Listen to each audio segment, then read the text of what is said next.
शुरू करता हूँ अल्लाह के पाक नाम से, जो नहायत मेहरबान रहम करने वाला, जो इज़्ज़त देने वाला, जो रिज़्क़ का रज़ाक जिसने पैदा किया और जिसके कब्ज़े में मेरी रूह है।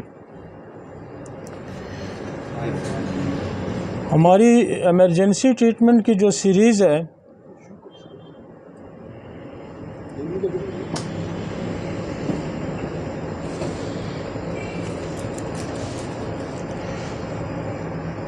हमारी इमरजेंसी ट्रीटमेंट की जो सीरीज़ है,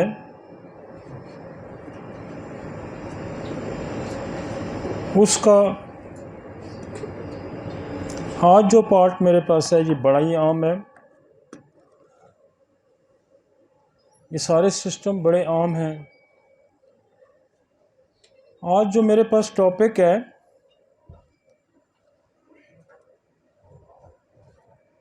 यूरोजेनिटल इमरजेंसी।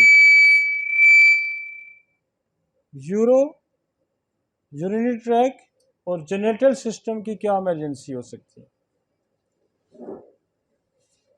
और इसमें हम रीनल ट्रैक को देखेंगे और genital system male and female को देखेंगे कि इसमें क्या क्या ऐसी इमरजेंसी हो सकती हैं जो उसकी हमें ज़रूरत पड़ सकती है। और इस टॉपिक पे डिटेल डिस्कस करने से पहले हम एक अफ्रोज़म डिस्कस करते हैं। और आज जो मेरे पास अफ्रोज़म है वो है 180। ये दवा और डिजीज़ के बारे में डिस्कस कर रहा है। पिछले 3-4 अफ्रोज़म भी यही डिस्कस हुए हैं कि दवा जो है, जो प्रूफ शुदा दवाएँ हमारे पास मौजूद हैं, हमने वही इस्तेमाल करनी होती हैं। कि ये बेसिक लॉ है कि गैर प्रूफ शुदा अद्वियात का इस्तेमाल ना करें।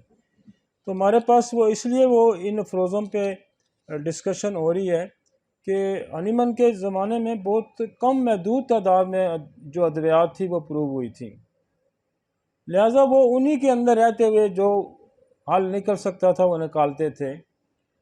और अब तो चूँकि हमारे पास बहुत अद्वियात प्रूव हो गई हैं, तकरीबन 2000 से ज़्यादा अद्वियात हैं, और उस वक्त तो 100 के करीब अद्वियात थी। तो इस अफ्रोज़म में वो कहता है इस केस में जिसमें मुमकिन दवा का इंतखाब किया गया, लेकिन जैसा कि ऊपर बताई गई वजह से सिर्फ यही नामुकम्मल दवा मैसर थी। पीछे भी उसने जो अफ्रोज़म बयान किया ना, उसमें भी यही जिक्र करें कि दवा के अंदर जो मरीज़ की अलामात थी और दवा की अलामात हमारे पास जो प्रूफ शुदा थी वो बहुत कम थी। तो ये उसका जिक्र है। मुकम्मल दवा मैसर है जो कि बीमारी से जुज़वी तौर पर मुमासर रखती है, कम मुमासर रखती है। लेकिन चूँकि कम मुमासर रखती है, फिर भी हमने दवा तो देनी है, मरीज़ को हम छोड़ नहीं सकते। लेकिन कुछ ना कुछ, वो ये पिछले अफ्रोज़ों में ये भी कह रहा था कि कुछ ना कुछ तो मुमासरत होनी चाहिए, और फिर आप दवा को बदलते जाएं, और ताकि आपको दुरुस्त मुमासर दवा, सिमिलर मेडिसिन मिल जाए। और जैसा कि ऊपर वाले केस में बयान किया गया है, और 162 अफ्रोज़म का भी वो जिक्र करता है, उसमें भी वो यही कहा है कि कम जो दवा हमारे पास प्रूव्ड हैं उनकी तादाद चूँकि कम है, लिहाजा कम होने की वजह से हमें जो दिक्कत पेश आ रही है वो ये है कि हमें पूरी पिक्चर नहीं मिलती। लिहाजा हम जितनी मुमासल दवा हमारे पास मौजूद होगी हम उसी का इस्तेमाल करेंगे। जहाँ अद्वियात की तादाद महदूद तादाद और दवा के इंतखाब को अधूरा बना देती है और अपनी खसूसियत की वजह से इजाफी अलामात पैदा कर देती है।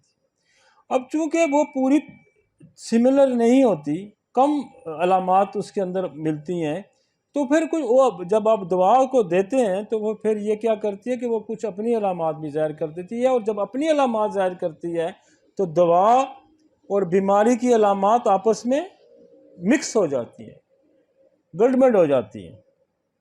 जो मरीज़ के साथ गड़बड़ हो जाती हैं, जो कि बेवक्त वक्त बीमारी की अलामात भी होती हैं और जो इससे पहले कभी भी महसूस नहीं की गई थी, वो मरीज़ ये कहता है कि चूँकि ये मुझे तो पहले ऐसी कोई अलामत नहीं थी, अब एक नई अलामत आई है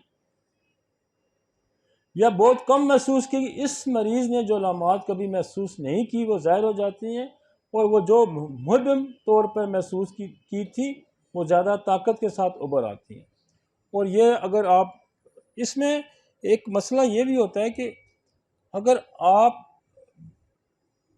गैर ज़रूरी दवा की रेपुटेशन की तरफ चले जाते हैं, लेकिन अगर आपने एक दवा दी और वो कुछ अलामात क्रिएट भी करती है और अगर आप हाथ रोक लेते हैं तो वो खुद ब खुद ख़त्म भी हो जाती हैं।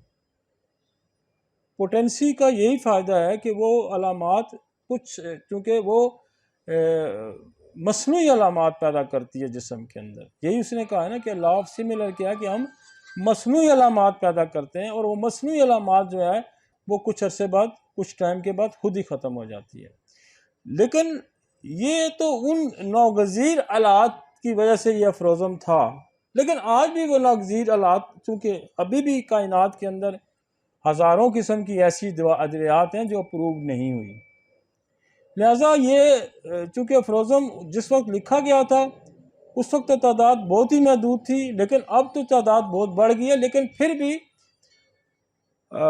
जिस किधर भी दुनिया में बीमारियां मौजूद हैं, अद्वियात उतनी प्रूव नहीं हुई है, लेकिन उतनी नहीं प्रूव हुई। तो लिहाजा इस अफरोज़म का लिखने का उसका मकसद यही था कि इससे आप परेशान ना हो, ये ऐसा होता है, लेकिन आप मुमासिल दवा की तलाश में लगे रहें ताकि उसकी दुरुस्त दवा मिल जाए। ठीक है जी। Next topic. आज जो टॉपिक है ये यूरिनरी ट्रैक की और जेनेटल सिस्टम की, चूँकि ये बड़े कोरिलेट होते हैं आपस में, साथ साथ पड़े होते हैं, साथ साथ इनका जो मेन इंटरेस्ट है या ओरिफिस है या जहाँ से यूरिनरी ट्रैक स्टार्ट होता है और जेनेटल ट्रैक स्टार्ट होता है, तो ये आप करीब करीब ही पड़े होते हैं। यहाँ से यूरिथ्रा से और वजाइना से ये गट्ठे शुरू होते हैं और ऊपर निकलते हैं, तो इसलिए हमने इसको गट्ठा रखा है। हालांकि ये स्टडी में अलग अलग भी पढ़े जाते हैं। तो हमारे पास जो आपके पास एक इमरजेंसी आएगी और बड़ी सीवियर इमरजेंसी आती है, वो आती है एक्यूट रीनल फेलियर। गुर्दे काम करना छोड़ देते हैं, ये बड़ी इमरजेंसी है। और मरीज़ आजकल तो चूँकि डायलिसिस भी आ गए, उनके लिए ये डायलिसिस किया जाता है, लेकिन ये लाइफ थ्रेटेड होती है कि जब आपको गुर्दे काम करना छोड़ दें तो फिर हार्ट पे प्रेशर पड़ेगा, लंग्स पे प्रेशर पड़ेगा, तो ज़िंदगी को बहुत बड़ा ख़तरा होता है। The hallmark of acute renal failure, acute kidney injury progress, azotaemia. Azotaemia क्या कहते हैं, किसको कहते हैं कि जिसमें क्रिएटिनिन यूरिया इंक्रीज कर जाए, इसको एजोटीमिया कहेंगे। तो एक्यूट में क्या होता है कि अचानक जो है गुर्दे का ये जो आपका यूरिया और क्रिएटिनिन है ये रेज कर जाएगा, और ये रेज करना जो है क्योंकि ये ब्लड के वापस ब्लड में जाएगा तो ये पॉइजनिंग इफेक्ट होता है, तो ये फिर इंसान को मार सकता है। Acute renal failure is divided into 3 categories. हम इसको 3 कैटेगरीज में डिवाइड करेंगे। पहली कैटेगरी क्या है कि जो प्री रीनल कॉजेज होंगी, कि गुर्दे की अपनी वजह नहीं है, गुर्दा तो हमारा ठीक है, लेकिन उससे पहले कोई और वजह होगी है जिसकी वजह से गुर्दा खराब हो गया। एक गुर्दे की अपनी वजह है, दूसरी, तीसरी गुर्दे के बाद की कोई वजह हो सकती है कि आपका यूरिन ट्रैक के अंदर कोई मसला हो सकता है, प्रोस्टेट के अंदर कोई मसला होता है, कोई यूरिथ्रा के अंदर कोई मसला हो जाता है, कोई स्टोन ऑब्स्ट्रक्शन हो जाती है। तो ये आपने जब आपके पास रीनल फेलियर का मरीज आएगा ना, तो फोकस ये करना है कि प्री रीनल कॉज क्या हो सकती है। डायरेक्ट गुर्दे की दवाइयाँ फेलियर की अप्लाई नहीं करनी, मतलब आपको समझना है उसको, बड़ा ज़रूरी है कि गुर्दे से पहले कोई वजह हो सकती है, कोई दिल की बीमारी हो सकती है, कार्डियोवास्कुलर डिजीज हो सकती है, फेफड़ों की कोई बीमारी हो सकती है, तो उसको कंसीडर लाजमी। कोई डिहाइड्रेशन हो सकती है, कोई डायरिया हो सकता है, वो वोमिटिंग हो सकती है, कोई जो अबॉर्शन की वजह से, मतलब वो काजेज भी हमने कंसीडर करनी है। ये नहीं कि डायरेक्ट ओ जी गुर्दे की फेलियर होगा तो मार्फिनम दे दी, जिंजबर दे दी, फलां दो जी फौरन, नहीं, उस पर नहीं अटैक करना। पहले ये समझना है ये कॉज किडनी का अपना है, ये कॉज किडनी से पहले किसी चीज़ का है या किडनी के बाद किसी चीज़ का है। तो फौरन 3 सवाल तो उभरने चाहिए ना, फौरन 3 सवाल उभरने चाहिए कि कहीं गुर्दे से पहले कोई वजह है, गुर्दे की अपनी प्रॉब्लम है। तो ये चीजें जानना बड़ा, वो कहते हैं प्री रेनल काजेज क्या होती हैं, लाइक इंट्रावस्कुलर वॉल्यूम डिप्लेशन, के वस्कुलर जो अब सिस्टम है हमारा, कार्डियोवस्कुलर सिस्टम है, और उस पे के वॉल्यूम में कोई मसला आ जाता है, किडनी जो है वो ड्रेन हो जाता है, उसके पास पानी नहीं है या पानी ज़्यादा हो गया तो वो जैसे सैलाब आ जाता है, और बाज़ दफ़ा बारिशें नहीं होती तो क्या होता है, पानी की कमी हो जाती है, फसलें सूख जाती हैं ना, तो ज़्यादा आ जाए तब भी फसल तबाह हो जाती है, ऐसा होता है ना।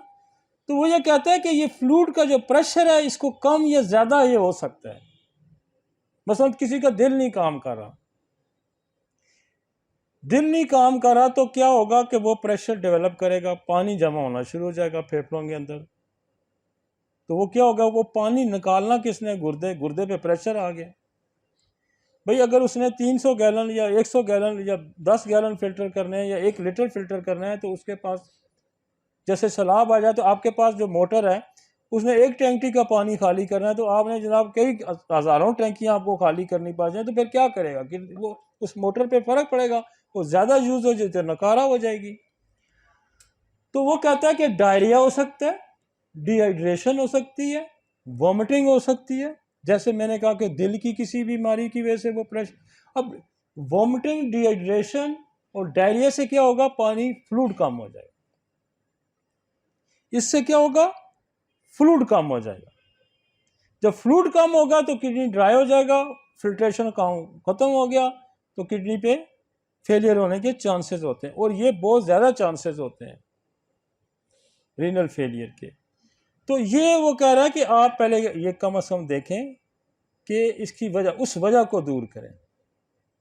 और ऐसे क्या एलोपैथी वाले क्या करते हैं, डिहाइड्रेशन की दवाई दे दी, ड्रिप लगा दी पानी की, तो इसका क्या फौरी तौर पर है कि फ्लूइड का इनटेक बढ़ाना है। और हमारे पास डिहाइड्रेशन की वजह से कोई आर्गन अगर ख़राब हो जाता है या वाइटल फ्लूइड की कमी की वजह से कोई आर्गन ख़राब होता है, जैसे चाइना, आपके पास बहुत अच्छी दवाई है, चाइना फ़ौरन रिकवरी करेगी, नेट्रम में रिकवरी करेगी, कहीं ना कहीं से फ्लूइड इकट्ठा करके किडनी को सप्लाई पूरी करने की कोशिश करेगा। समझ आ गई आपको। काली कार्प जो है ना वो फौरी तौर पे उसके फ्लूइड की कमी को पूरा करेगी, चाइना पूरा करेगी, एसिड फास पूरा करेगी। या आपके पास एक बहुत ही ज़्यादा इमरजेंसी की मेडिसिन है फ्लूइड को, जैसे वाइटम एल्बम है। वाइटम एल्बम ऐसी एक दवाई है कि जो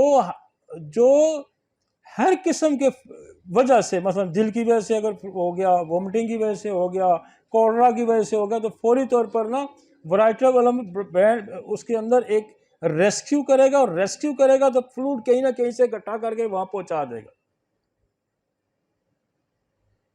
जलसीम फौरी तौर पे अफेक्ट ये कर सकता है कि ये आपकी, लेकिन अगर फार्ज करें एक ये तो फ्लूइड की कमी, मतलब वोमिटिंग, और साथ साथ आपने क्या करना है कि इसके फ्लूइड की कमी को पूरा करने के लिए उस काज को भी रिमूव करना है। मतलब डायरिया रोकेंगे ना, अगर हम डायरिया ही नहीं रोक रहे तो डायरिया तो हो ही जा रहा है, पानी पिलाई जा रहे हैं, डायरिया हो ही जा रहा है, तो डायरिया को भी साथ रोकना है। मसलन डायरिया है तो फौरन क्या, नक्सवमिका की एक डोज दें, बेसिलियम 10 मिनट 15 मिनट बाद एक डोज दें, और एलोज की डोज दें, आपका आधे घंटे 15 मिनट में डायरिया सेटल हो जाएगा। और वोमिटिंग डायरिया दोनों है तो एक वाइटम एल्बम की डोज दें, दोनों को ठीक कर देगी। और वोमिटिंग कोई किसी वजह से चल रही है, बहुत ज़्यादा वोमिटिंग आ रही है, हो सकता है उसको 10 दिन से वोमिटिंग आ रही है, 15 दिन से वोमिटिंग आ रही है, किसी और स्टोमक डाइजेस्टिव सिस्टम की वजह से मसलसल वोमिटिंग है, तो क्रॉनिक वोमिटिंग की तरफ हम बिस्मथ की तरफ चले जाएंगे। आप बिस्मथ दें, 1 mg की रेपिटरी 2-3 डोजेज दे दें, उसके बाद आप कैडमियम सल्फ की तरफ चले जाएं, उसने उल्टी रोक देनी।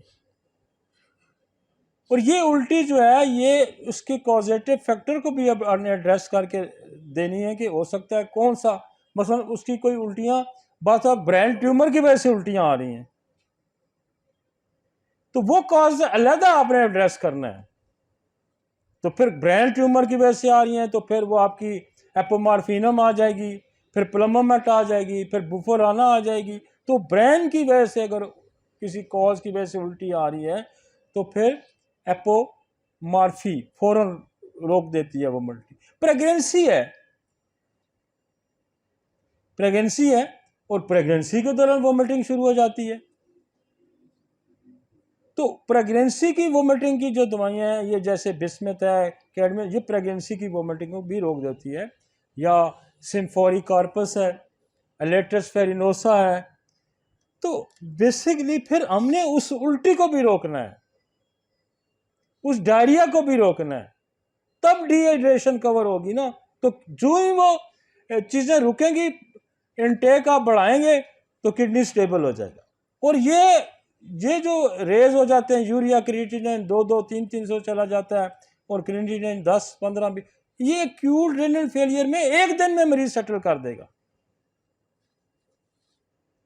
समझने की जरूरत यह है कि आपने काज को एड्रेस करना है। इसलिए हम इसको 3 पोर्शन हमने बनाए हैं कि किडनी से पहले जो काज है उसको एड्रेस करें। डायरिया है, वोमिटिंग है, वोमिटिंग किस वजह से, उसको रोकना है। डायरिया कोलरा हो गया, किस वजह से, उसको रोकना है। फर्ज करें लॉन्ग टर्म IBS रहता है और बहुत बार मोशन शुरू हो जाते हैं, खौफ है, खौफ की वजह से मोशन शुरू हो जाते हैं, तो जल्दी दें।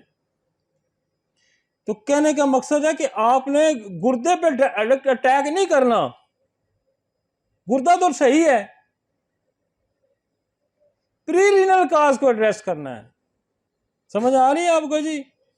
एक डायरेक्ट नहीं जो गुर्दा फेल हो गया, क्रिएटिनिन ज्यादा हो गया, यूरिया ज्यादा हो गया।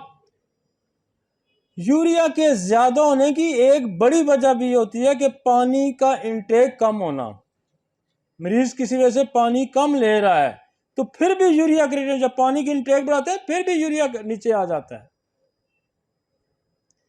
तो यहां अब फर्ज करें डिलीवरी होती है, मिस्ड अबॉर्शन होता है, अबॉर्शन होता है, कोई सर्जरी हो जाती है और सर्जरी की वजह से डिहाइड्रेशन हो जाती है, जब बॉडी कोलैप्स कर जाती है, वो भी प्रीरेनल कॉज है। उसमें फौरी आपको एक दवाई काम करेगी, सेट्रोनेशियम कार्ब। मतलब मेरे पास अभी एक पिछले कोई 3-4 महीने पहले केस आया और वो उसके डायलिसिस शुरू हो गए। जब हिस्ट्री ली तो उसने कहा जी मेरी डिलीवरी हुई थी और डिलीवरी से पहले मैं ठीक थी, बस डिलीवरी ही उसके बाद मेरे गुर्दे का काम करने। मैंने उसको स्टेरोनेशियम कार्ब देनी शुरू की और स्टेरोनेशियम कार्ब से उसका किडनी बिल्कुल 0.8 पे उसका क्रिएटिनिन आ गया, यूरिया क्रिएटिनिन सारा ठीक हो गया।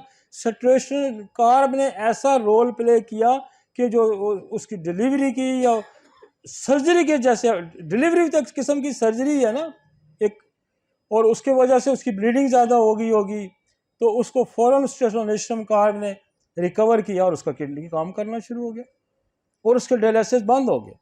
अब बिल्कुल 3-4 महीने से कोई डायलिसिस नहीं हो रहा। और मुझे उसने ये कहा कि मैंने कहा यार 10-15-20 दिन महीना और खा लो ताकि थोड़ा सा और स्टेबल हो जाए तो आपका। इसी तरह मेरे पास एक केस आया, मैंने पहले भी कोल्ड किया था, आज़ाद कश्मीर से, उसके किडनी फेलियर था। जब हिस्ट्री ली तो पता चला कि इसको सांप ने काटा था। हमने उसको लेक्सिस पे रखा और पहले 2 वीक्स के अंदर ही उसके किडनी क्रिएटिनिन यूरिया नीचे आ गया। ये भी प्रीरीनल कॉज है। अब 1-2 साल हो गए मेरे उस केस को, वो उसके रिश्तेदार अभी भी कहते हैं जी बिल्कुल अब वो नॉर्मल है।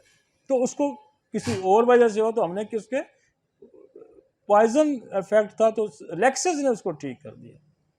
तो कहने का मकसद ये है कि आपने जब आपके पास किडनी का मरीज आएगा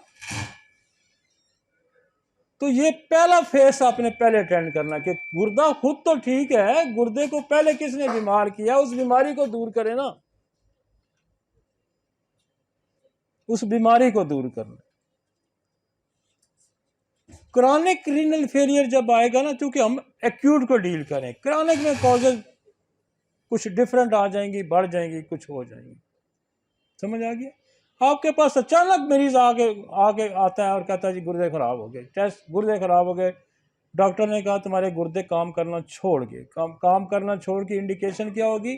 उसका क्रिएटिनिन बढ़ेगा, उसका यूरिया बढ़ेगा, उसका यूरिक एसिड बढ़ेगा, और ये तीन चीज़ें, तीन ही इंडिकेटर हैं, ऊपर ऊपर को जाएंगे। तो फिर आपने वोमिटिंग कहा जाए तो उसको देखना है, डायरिया कहा जाए तो उसको देखना है, डिहाइड्रेशन की वजह क्या है उसको देखना है, कोई सर्जरी, कोई एक्सीडेंट, कोई शॉक, कोई पॉइजनिंग, उसको कंसिडर करना है। ठीक है जी। और ये बाद दफ़ा विद इन अ डे, 1 2 3 दिन के अंदर, 4 दिन के अंदर, 5 दिन के अंदर ये मरीज सेटल हो जाता है, हफ्ते के अंदर सेटल हो जाएगा। तो प्री रीनल कॉज कंसीडर करनी है जी। फिर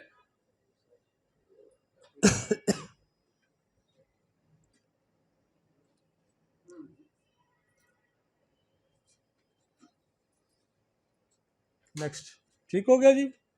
कुछ मजा आ रहा है? कोई नहीं? हाँ, नहीं इसमें ही है ना, अभी तो टॉपिक है, पीछे ले जाए।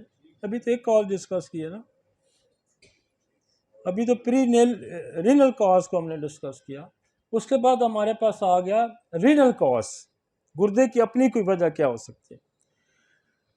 वो कहता है कोई ड्रग्स खा गया है, उस ड्रग्स के आफ्टर इफेक्ट्स किडनी में पड़े हैं,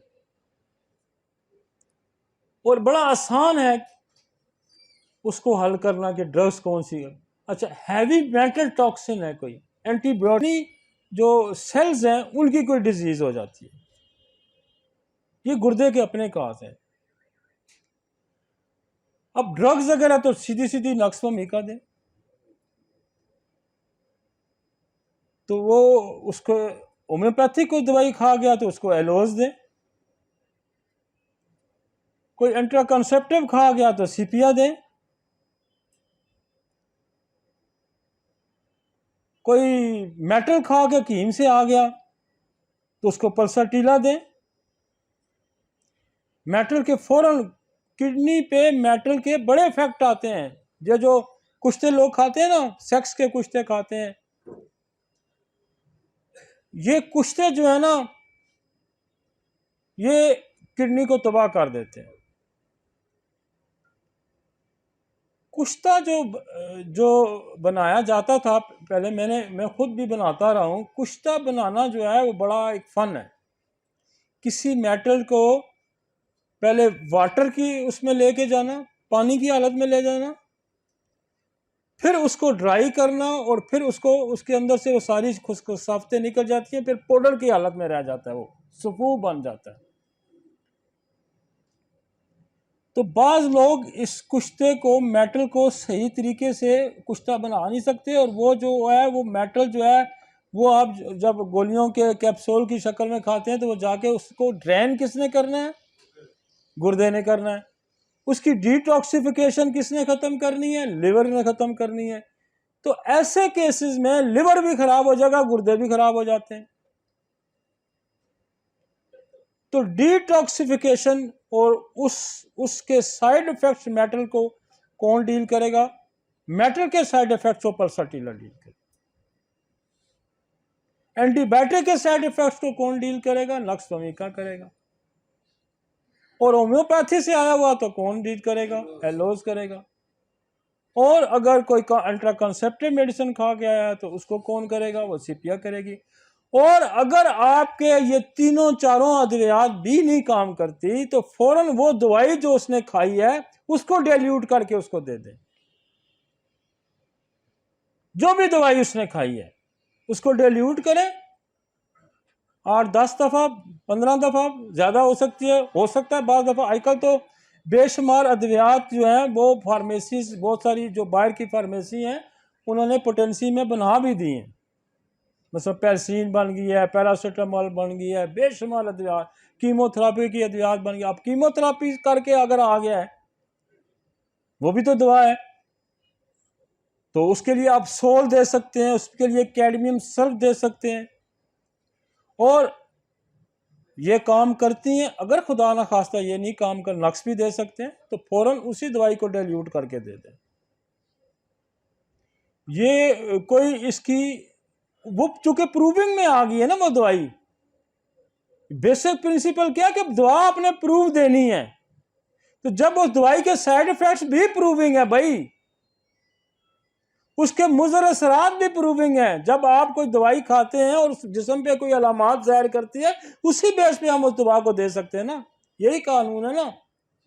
जो प्रूविंग का कानून क्या है कि वही दवा, जो दवा किसी जिस्म के अंदर खराबी करती है वही पोटेंसी में उसको ठीक करती है। Every action has equal and opposite reaction, तो उसको आप डिल्यूशन में देंगे तो मसला हल हो जाएगा। अब गुर्दे के अपने मसाइल हो सकते हैं, गुर्दे के अपने मसाइल कैसे हो सकते हैं कि जो उसके सेल्स एंड टिश्यू है वो डैमेज होने शुरू हो जाए, मसलन ऑटोइम्यून डिजीज में हो सकते हैं।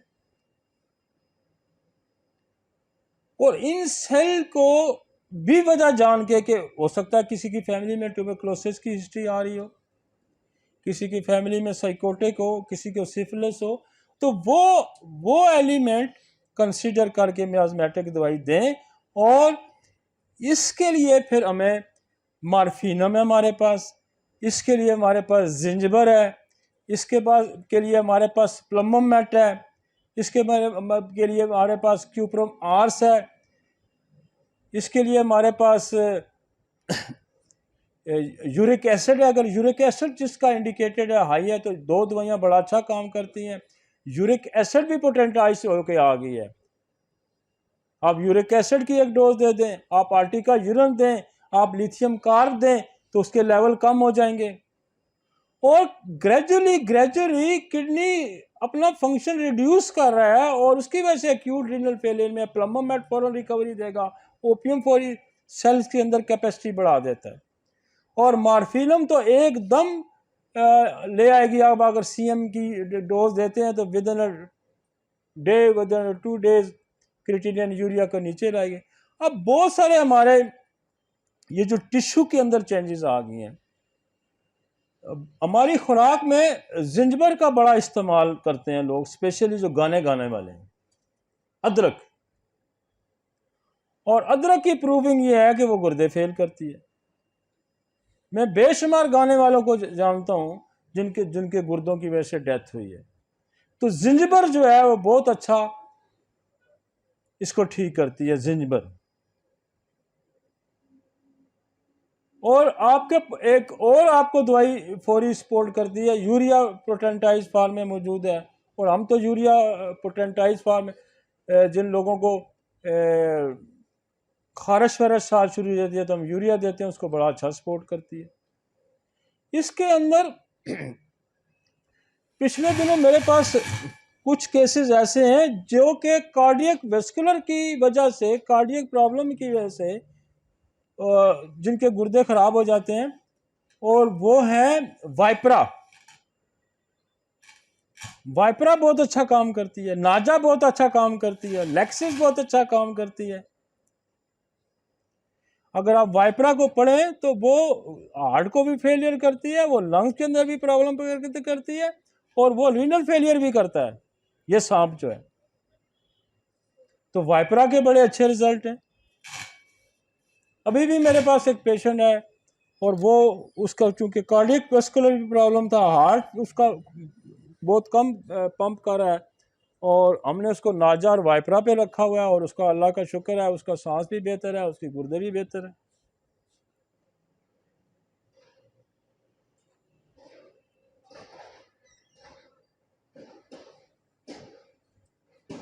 अच्छा, यहाँ अगर ब्लड प्रेशर के साथ किडनी का ग्लैमुलर डिजीज का प्रॉब्लम आ जाता है तो फिर एल सीरम बहुत अच्छा काम करती है। इसको दूसरा नाम सीरम एंगुलर भी है, तो आप इसका इस्तेमाल करें।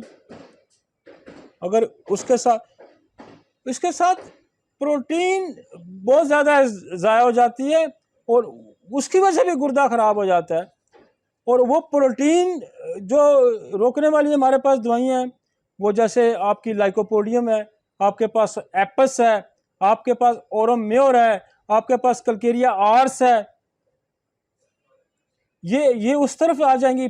और जिन लोगों को शुगर है, डायबिटीज पेशेंट हैं और उनके किडनी के टिश्यू डैमेज हो रहे हैं,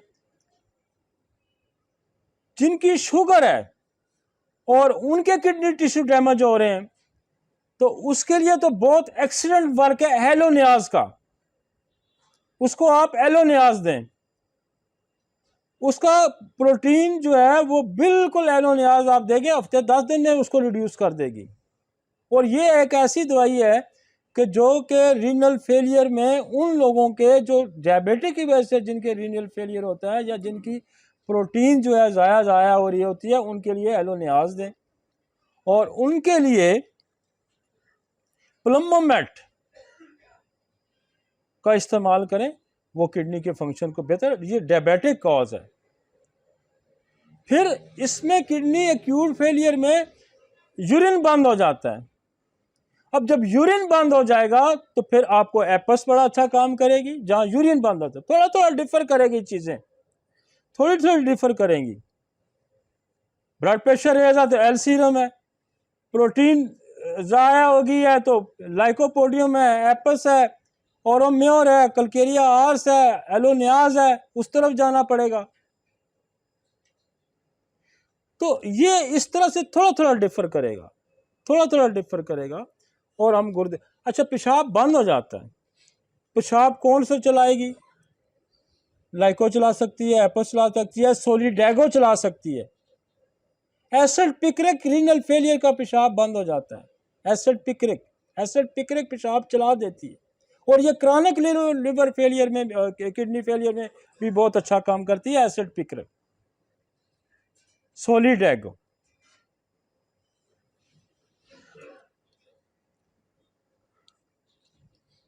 चूंकि मेरा अपना एक, ये हम सिर्फ एक्यूट फेस को डील कर रहे हैं, क्रॉनिक में मैंने नहीं टच कर रहा, हमें इमरजेंसी डील करनी है ना।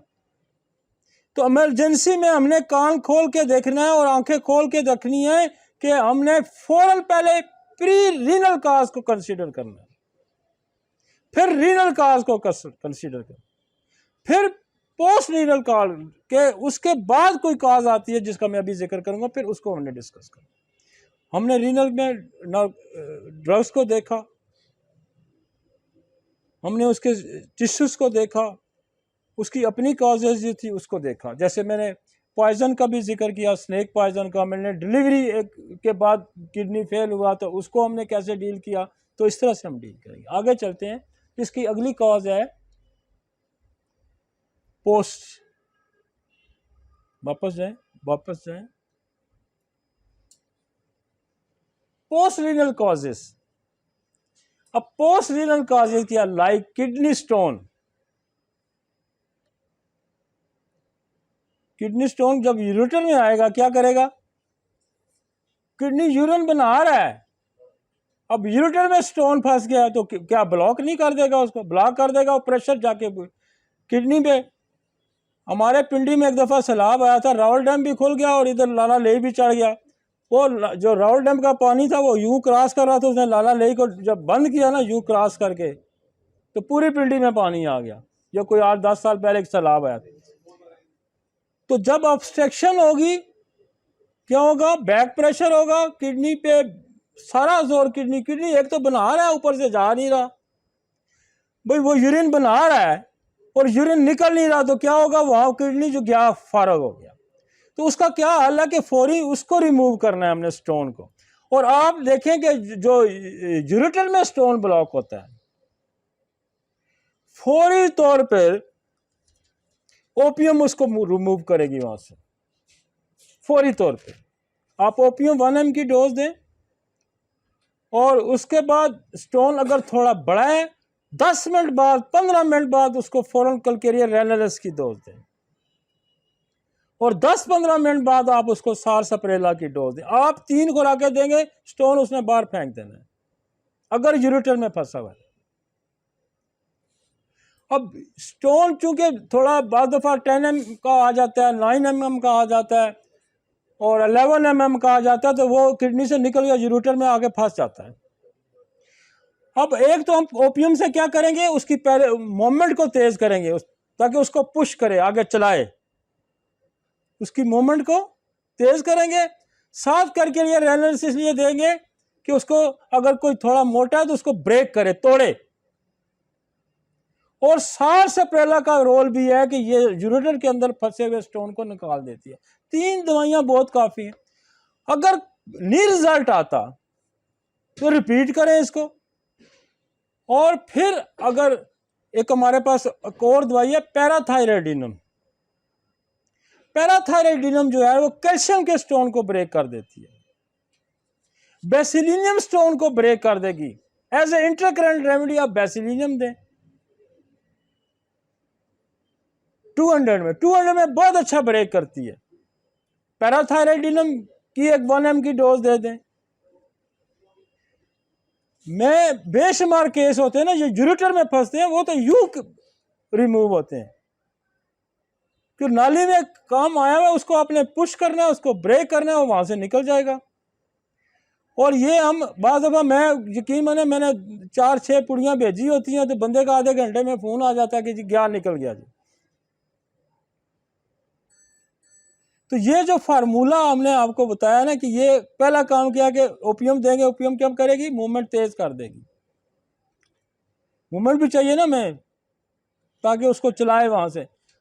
अगर वो मूवमेंट तेज करती है और किडनी स्टोन थोड़ा बड़ा है और रुकता है तो कलकेरिया कार्प अगले 15 मिनट में जाएगी, उसको तोड़ने की कोशिश करेगी। उसका थोड़ा सा भी कोना खरका कहीं से टूट गया तो उसने मूव कर जानी है। और ये बहुत अच्छा ब्रेक करती है कलकेरिया रैनस। बेसिलिनम बहुत अच्छा ब्रेक करती है 200 में। अब बेसिलिनम तो जहां कैलकुलस जमा हो जाता है ना, जहां कैलकुलस जमा हो जाता है, चाहे वो दांतों पे जमा हो जाए, कहीं भी जमा हो जाए, आपके दांतों के अंदर कैलकुलस जमा है ना, आप 200 की देना, अगले में खुद ही गिरना आपको नजर आएगा। तो कैलकुलस की ताकत को तोड़ देता है बेसिलियम 200, कलकेरिया रेनलस तोड़ देता है। और कलकेरिया रेनलस को आप जाके आज पढ़ें, वो सिर्फ ना गुर्दे की पथरी को नहीं तोड़ता, वो कैलकुलस जो आपका बना होता है ना दांतों पे, उसको भी तोड़ पड़ता है। और उसमें बकायदा उसने मेंशन किया हुआ है बोरक ने।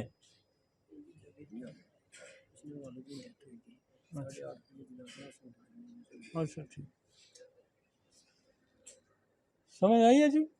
अब ये इमरजेंसी है ना, इस इमरजेंसी को मैंने पिछले दिनों में भी यहाँ हॉस्पिटल में एक बच्ची एडमिट थी, मेरा उस दिन छुट्टी का दिन था, और उसमें उन्होंने कहा जी कि हमारा बच्ची की 8 मंथ की प्रेगनेंसी है और हम बड़े मुश्किल में फंसे हुए हैं, ना उसकी सर्जरी हो सकती है और ना वो यूरेटर में स्टोन फंसा हुआ है।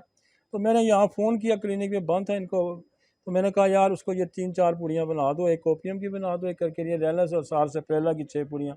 आधे घंटे बाद उसका मुझे फ़ोन आ गया, उसके आगे गई निकल गई। अभी पिछले दिनों में मैं ट्रैक पे था, बल्कि एक होली फैमिली का डॉक्टर था, वो मुझे कहने लगा जी मेरा यूरेटर में फंस गया जी स्टोन, तब कोई होली फैमिली का डॉक्टर था, कुछ हो सकता है। मैं कहा यार तू क्लिनिक पहुंच, मैं फ़ोन करता हूँ।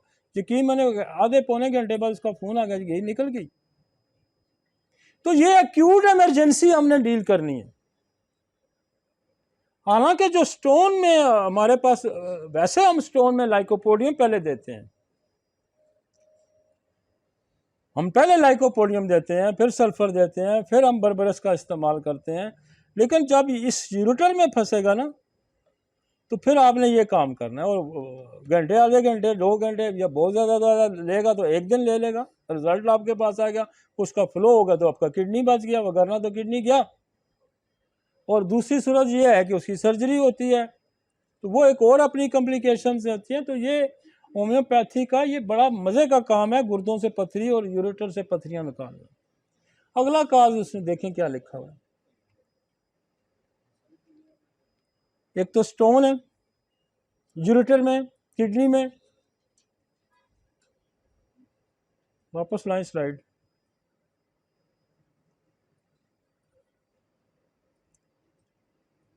अच्छा, पोस्ट नेजल काज में एक तो ये हो गया। अच्छा, इसमें प्रोस्टेट बढ़ जाता है, अगला कॉज। एक तो प्रोस्टेट हाइपोट्राफी होगी। प्रोस्टेट क्या है, ये देखें ना, ये प्रोस्टेट होता है इस तरह, उसके अंदर से ये यूरिथ्रा निकल रहा होता है। जब प्रोस्टेट का वॉल्यूम बढ़ेगा तो यूं इसको स्क्वीज कर देगा, ये बंद कर देगा। क्या होगा, पेशाब बंद हो गया। पेशाब बंद हो गया तो वही काम किया जिसने जो स्टोन भी जो यही काम कर रहा था ना। और ये हाइपोट्रॉफी जब हो जाएगी प्रोस्टेट की तो क्या होगा, फिर वो भी पेशाब बंद कर देगा। वो भी जब पेशाब बंद करेगा तो क्या होगा, रीनल फेलियर करेगा।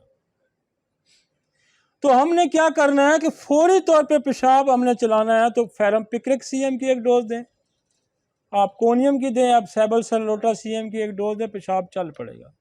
अगर नहीं चलता डिजिटेलस चला देगी, डिजिटेलस 1 हम दे फौरन चला देगी। चीमाफिला चला देती है और आपकी जो है सोलिटैको चला देगी पेशाब। जो ही पेशाब चलेगा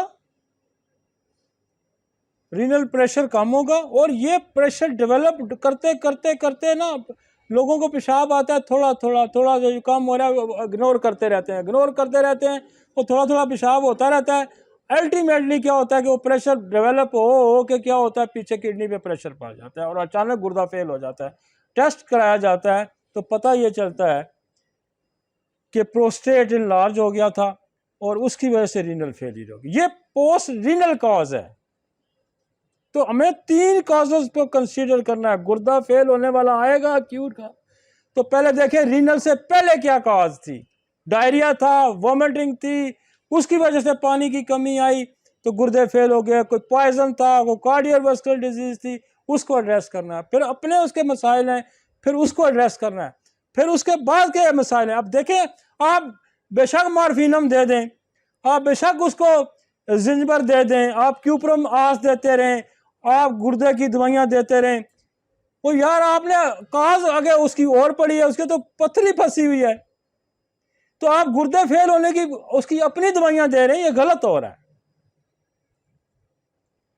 तो केस को समझ के डील करें। 3 हिस्सों में फौरन गुर्दे फेल का केस आ गया आपके पास एक्यूट, तो 3 हिस्सों में फौरन तकसीम करें। पहला काज गुर्दे से पहले कोई वजह होगी है, गुर्दे की अपनी वजह है, और उसके बाद मेरे पास एक केस आया, उसके गुर्दे फेल हो गए और मेरे पास जो टेस्ट आया बड़ा इंटरेस्टिंग केस है। उसमें प्रोस्टेट हाइपोट्रॉफी थी। अच्छा, मैं उसको प्रोस्टेट की दवाइयां दे ही जा रहा हूं। मैं तो उसको पता नहीं कितनी दवाइयां मैंने ट्राई कर ली, उसको तो टस मस ना हो, और बंदा हाथ से जा रहा है, पेशाब उसका बंद हुआ है।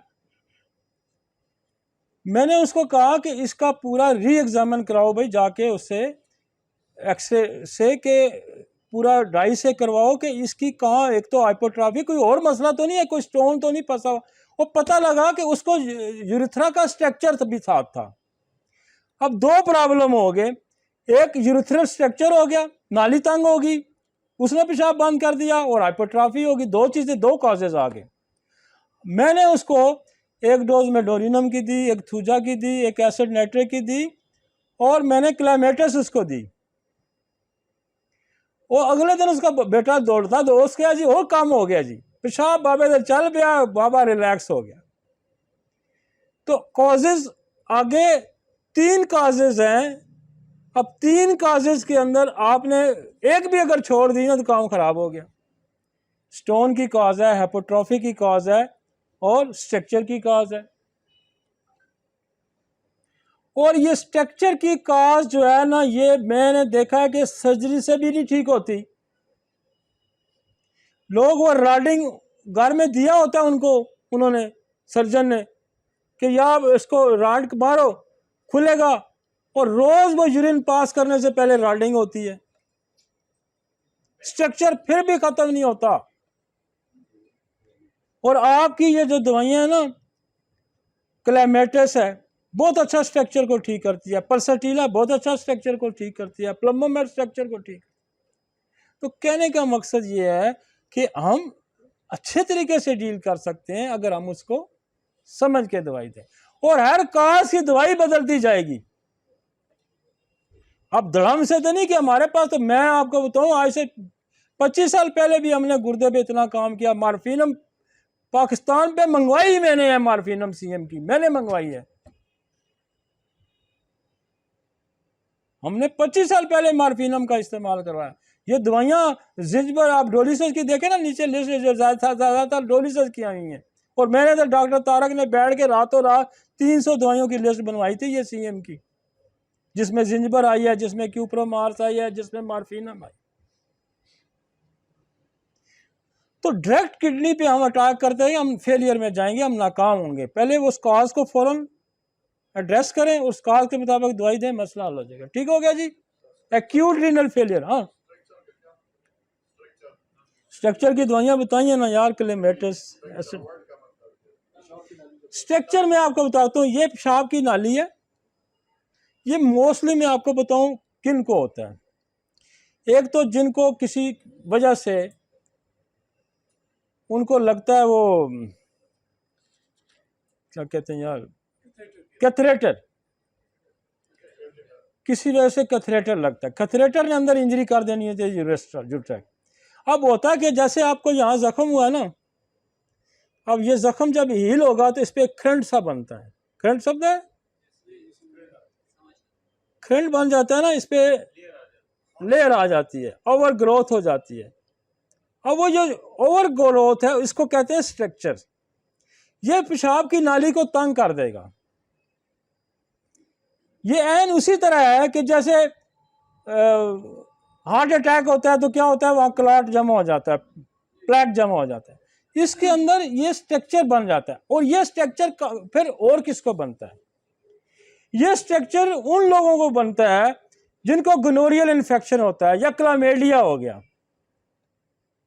या कोई इन्फेक्शन हो गया, तो यूरेथ्रा की नाली के अंदर इन्फेक्शन हुआ और वहां उसने जख्म बनाया, वो जख्म आपने एंटीबायोटिक ली, आपने कोई दवाई दी, वो हील हो गया और उसने वो खंड बना लिया।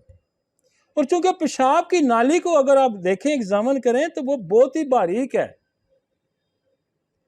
उसके अंदर एक फर्ज करें आधी ग्रोथ होगी, पूरी ग्रोथ होगी, उसने नाली को बाज़ दफा ग्रोथ वो जो खंड है इतना मोटा हो जाता है कि पूरी नाली को ब्लॉक कर देता है।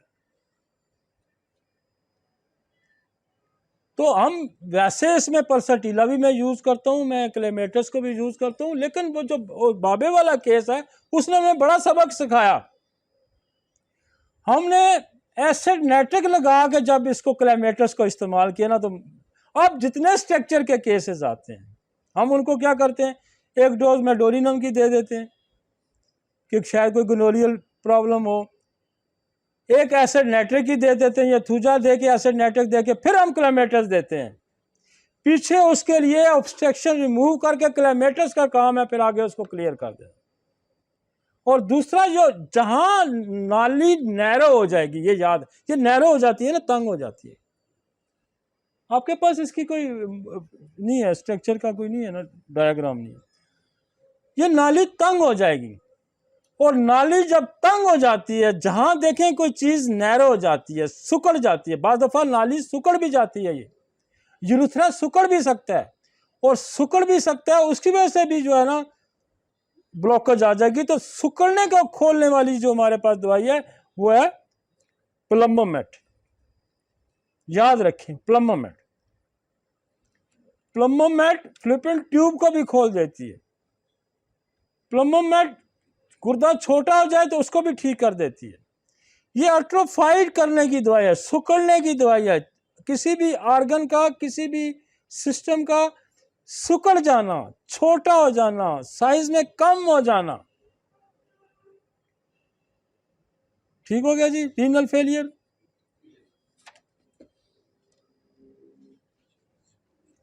मैं आप ये जो रीनल फेलियर के दुनिया में इतने मरीज हैं ना, इतने मरीज हैं कि अगर आप, मैं तो क्रॉनिक पे अभी गया ही नहीं हूं ना, एक रीनल फेलियर को बंदा समझ के कहे ना मैं गुर्दों का इलाज करता हूं, तो ये गुर्दों के इलाज को दुनिया में बड़ा मुश्किल है। लोग डायलिसिस पे जाते हैं, ट्रांसप्लांट पे जाते हैं, लेकिन यार अगर आप 100 में से 50 भी ठीक करते हैं तो होम्योपैथी की बड़ी कंट्रीब्यूशन है। और ये 100 में से 50 नहीं, 100 में से 80-90 ठीक करती है। अगर आप समझ के दें तो 100 में से 100 भी ठीक हो सकते हैं, लेकिन आप थोड़ा सा भी समझ के दें तो 50% भी अगर दुनिया में गुर्दे के मरीज ठीक कर लेते हैं तो यार आपकी कितनी बड़ी कंट्रीब्यूशन है होम्योपैथी की। तो क्या हम सिर्फ देखो ना, हमें इसके काज को समझना है। उसका पानी कम हो रहा है, पानी क्यों कम हो रहा है? आप उसको दूर ही नहीं कर रहे, आप उसको मार्फिनम दे जा रहे हैं, जिंजबर दे जा रहे हैं, आप क्यूप्रोमाल दे जा रहे हैं, आप और दवाइयां दे जा रहे हैं, खामखा टकरे मार रहे हैं ना। वोमिटिंग हो रही है, उल्टी रोके उसकी, डायरिया उसको डायरिया रोके, ठीक हो। तो वो जब ठीक होगा तो गुर्दा में गया, ठीक हो गया। मैंने आपको एग्जांपल दी ना, लेक्सिस को मैंने एक गुर्दा उसके स्नेक ने काटा था, पॉइजन था, तो हमने लेक्सिस दी, उससे ठीक हो गया। उधर स्टर्नेशियम कार्ब दी डिलीवरी के बाद, तो उससे वो ठीक हो गया। तो जो ही वो काज रिमूव करेंगे बंदा आपका ठीक हो जाएगा। नेक्स्ट चलें जी।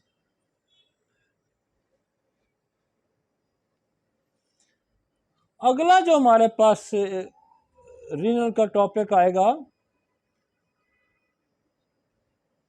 वो है, हाँ ये देखें ना, ये ब्लैडर, यूरिथ्रा,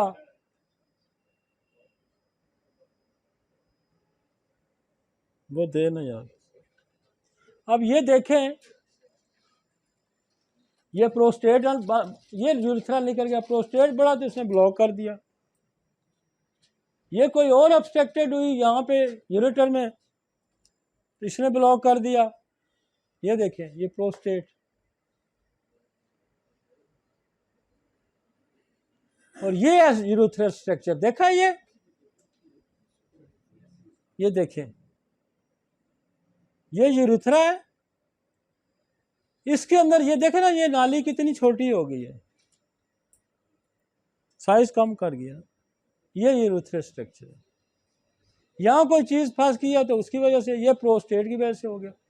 समझ आ गई जी?